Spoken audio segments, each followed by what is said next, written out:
I ran out the door and I kept thinking I'll go home and it'll be fine.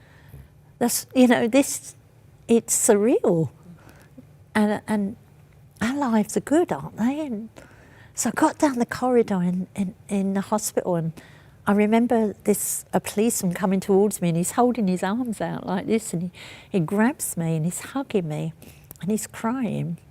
And I was crying and sobbing and screaming at him. And he said, we're going to get them.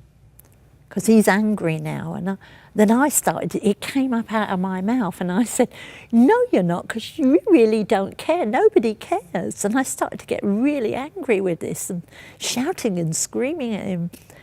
And he's all the time he's pulling me back to this room, and he said, in a minute they'll come and get you. And you've got to identify him. Not we'd like you to, but you've got to.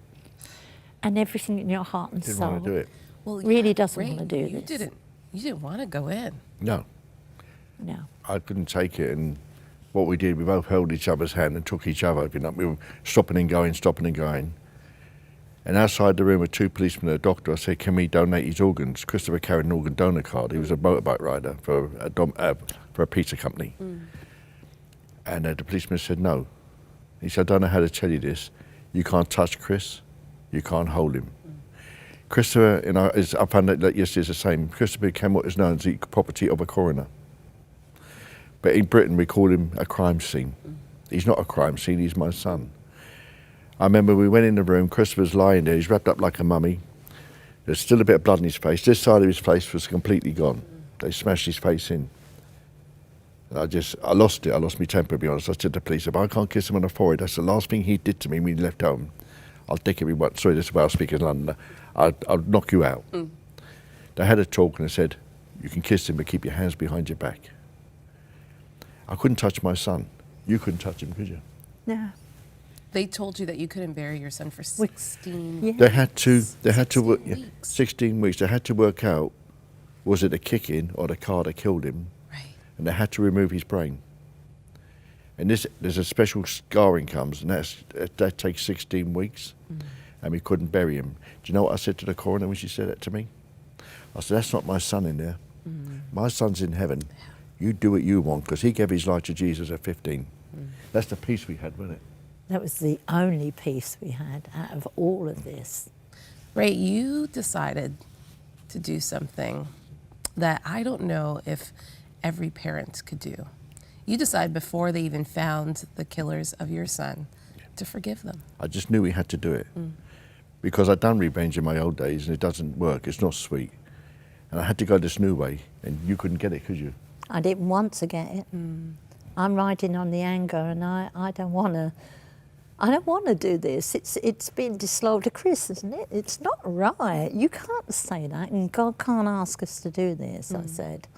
It took me about a year to get my head around even thinking about it. I remember there was a guy in our church, he comes up to me after church and he's grinning at me. And when he grins at you, you know you're in trouble. And he's grinning like a Cheshire cat.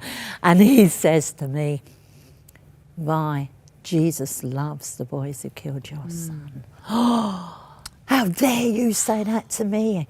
And he said, no, but you see, when you get it, he came for the whole world. He loves everyone. When they come to him, and they will, he will forgive them. What are you going to do? And I went home and said, who does he think he is? But you see, the Bible says the truth will set you free. It wouldn't go away. It's like a song in my head now. And I had to think about that. I can't sit on the fence. I can either choose God's way or I can choose man's way. And I could see that it was a better way to go with God. I could see that. And then in the courtroom, Ray said to me, Vi, everybody loses. Look at their parents. Everyone We've all loses. lost. And then I started to get a bit of compassion coming back in, and I started to really, and I'm going to do this, but I didn't know how. Yeah. God, you've got to tell me how. And then I realised it's a choice. That's how. It's not about how you feel, because if it's about how you feel, me and Ray, well, we go to his grave and we get angry, and that's the truth. Christmas is coming. Yeah. He's not there. Yeah. birthdays, all of those things are going to happen. But we've got this wonderful God that says you've got a choice. You can choose it above everything you feel. And then I got it. I got the clue to it. Wow. So I can choose it, and I can choose it every minute of every day. Not a one-off, because that's never going to work. So it's one thing, Ray, to say, okay, I forgive them. I'm going to go my way. They're going to go theirs. But you want to meet the men that killed your son. I wanted the answers. I wanted truth. Because in court, all we got were lies. In court, when he was found guilty, he shouted, "I'm innocent. I didn't do nothing." That was what he shouted. In the room, after it was a 4-hour meeting, he said, "I was a 15-year-old coward. I murdered your son. I'm sorry." That's all we wanted. So when we looked at him and we said, "We forgive you, young man. Move on and have the life Chris can't have." I don't know who got healed more. The reaction of him, he took like an imaginary sack off his shoulder and put it on the floor, and he just went, huh. Now the second boy, we met him 6 months later. He came out of prison. It was me who said I want to meet him out of prison in case people think they're only meeting us to get out early. Right. You don't get out early for doing this. And it's a big long room, and as I saw him turn the corner coming, I stood up went like that, and we broke every risk assessment going. He ran into the room. He didn't walk. He ran up to me, grabbed me so tight I couldn't breathe, and he kept crying on my shoulder. He sobbed, and he kept saying, "I'm sorry, I'm sorry, I'm sorry, I'm sorry." Every time he'd break, he grabbed me again. Didn't even know what to buy. Squeezed every bit of life out of her, didn't he?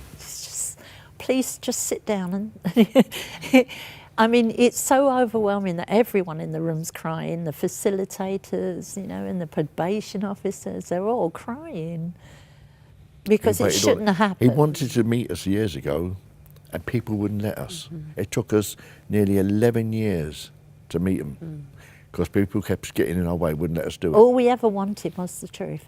And all they ever did was tell lies in the court to try and save their lives. And the third young man, was a little more hesitant and came with his dad. Yeah, in the room, the chairs were all in a big circle. The only people allowed to speak to me and Vi and the facilitators and the boy. And he went, "Can I ask a question?" We went, "Yeah." "Can we bring the chairs closer, please?" He felt so comfortable in our presence, didn't he? That we all moved the chairs He didn't closer. feel ashamed anymore. He felt that he got some healing out of this restorative practice. I mean, restorative practice changed our lives again. It won't bring Chris back. In fact, in the meeting, I asked all three.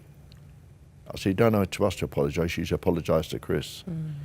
And Stephen Jones went with a bottle, well, the guts are just over here, to come to Christopher's grave. It was a horrible winter's day, it was pouring with rain. I showed him where Christopher's grave was, and the horrible thing is, when you walk to Christopher's grave, you've got 87, 96, 84, 75, everybody in that line's had a life. You get to his little grave, it's 18. He walked down with his probation officer with some garage flowers, which all he could afford. We saw him get on his knees in the mud, and I looked up and said, "God, you're asking too much of me today." We went for a walk, came back 20 minutes later, he was still on his knees in the mud. I said, "Get up, Steve." He got up. I look, Christopher's here, we're here.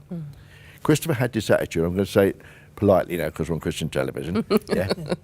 Poo happens, get over it. That was his life. And I said, if my son was alive today, he would tell you to move on. That's the kind of kid he was. So we're giving you permission to move on today. More tears. And he went, "Can I come back?" We knew he wanted to bring his wife and child back, yeah?